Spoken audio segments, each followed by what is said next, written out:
Okay. Timboona kuti title iri very fine anditi vanhu havainzwisa kuti kochii chiri kutaura vanhu vasingazive shona manje vanoziva shona kuti zvinoita here zvikuto. But I'll try to apply that title ku real life. Pane munhu andinyorera tsamba nhasi panapa vachiti iye Fidzo ndokumbirawo umbodhila nezvetopic. Ndichakuverengera tsamba yacho na.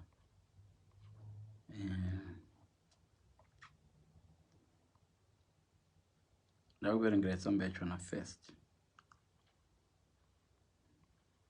Kongosara 2. Ane group randotsvaka ndoda kubva. Ndokurishayiwa. Ndoda kuvhara one group tone. And then this one. Kwasara mamwe 2. Right. I'll do one more. And then so guys, done. So guys, tsamba yacho inodai so yanyorwa nemunhu ati iye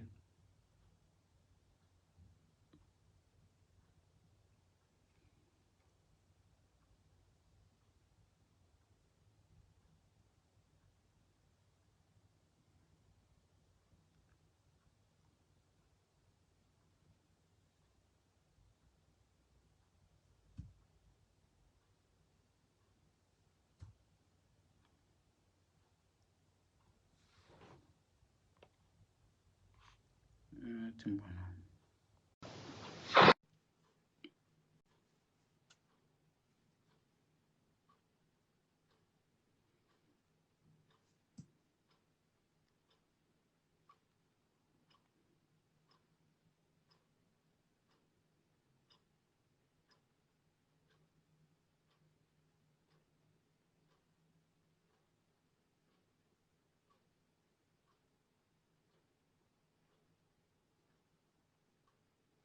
Mirai guys, ndirumbotsvaka tsamba yanyorwa yaya. Hanzi ndichamuone kuti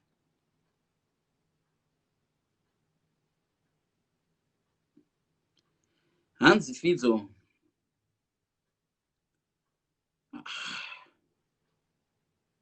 Okay. Deepcha, I'm a big fan of yours. Thanks for the great work you are doing. I wanted to suggest a few topics actually. And sorry for this message. It's a very long message. Indian gara ku USA. And gara kuno for a long time. Nyaya iripo ndeye temptation iri kutibata kunoko. Varume veku Zimbabwe vanogara kuno diaspora. Tiri kuita kudhila nenhau dzinotinetsei maringe nevakadzi vedu ku Zimbabwe, Zim wives. Inini personally, Hans, I can't resist American women because they know how to party. Mubonde ama one plus kunaka iwe rakanaka. My thing is, I admit the problem, didn't deny, but that's what I go after on. And on the other hand, boys dzangu dzinema zimba tanzwa nema pono muma WhatsApp groups.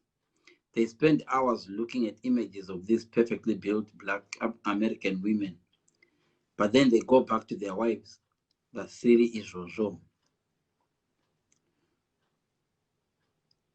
And the one got to it in Chakros from a black American somewhere or Kungonakiro now wake. He was very married. Right? Those are those in any title River could io. Kunevan who save a nemumvuri. When the hukiyo, also there, which is 7 Ukichi Dargaso, or 7 which is each Gonakiro. This is what is happening here. Right? And Jatangana we my WhatsApp groups. Van are good diaspora of free Wi-Fi. Kune Munwese and are good diaspora. And to renew WhatsApp group. 98%, ngangoti 99% yevanhu right now mese makadero mune rimwe WhatsApp group rinokanda zvenyadzi, whether munonamata whether munechi, mune rimwe WhatsApp group, ende rimwe racho munoti hezvo naimwe ndiani, asi hamudelete chinyadzi chacho chikachapinda. Zviripo ndezvokudai. So tsika yedu isusu vanhu kumusha takatotrainiwa nevakatirera nekwatakabva.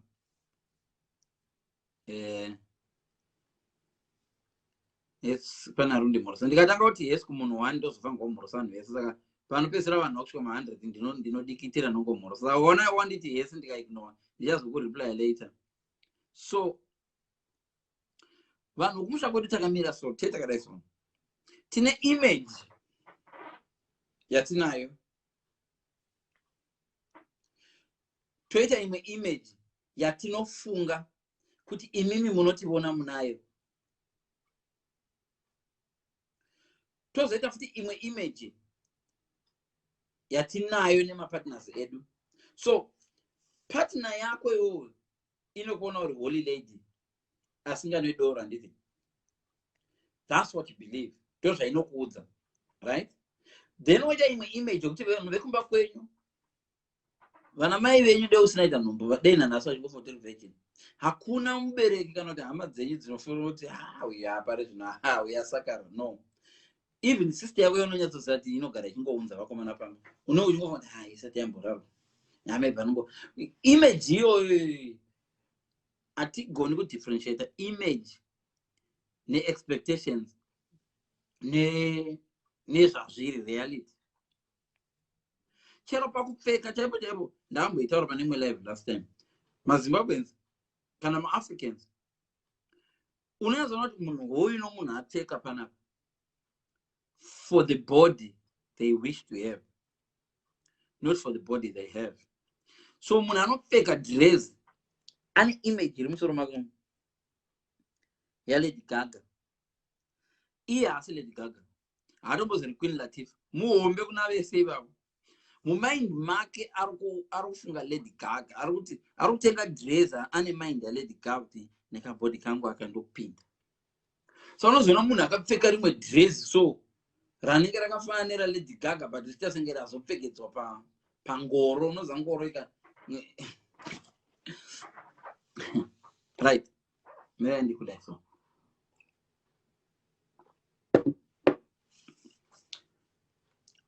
Madresses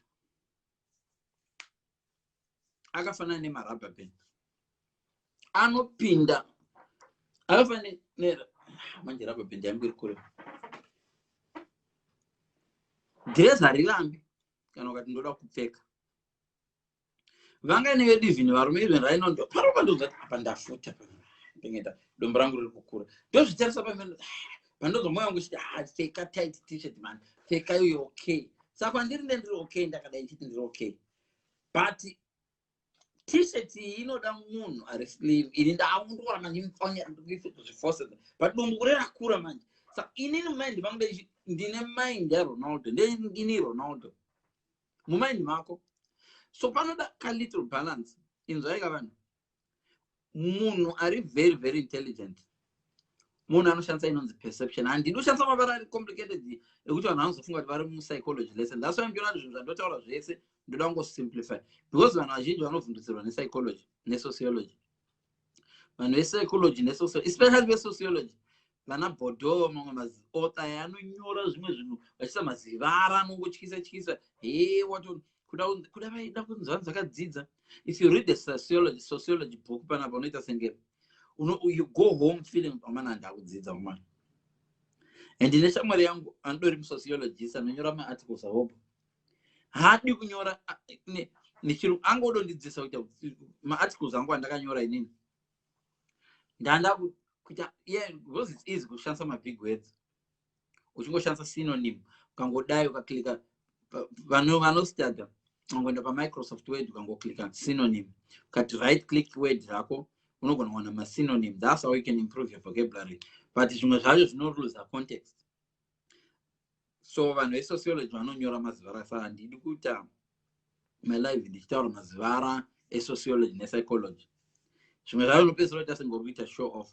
I think that's why vamwe vanhu vachinzwisisa malive angu both. Even though mamwe acho angava academic senge nezuro yenarcissism inotoda munhu anonzwisisa zvazvo.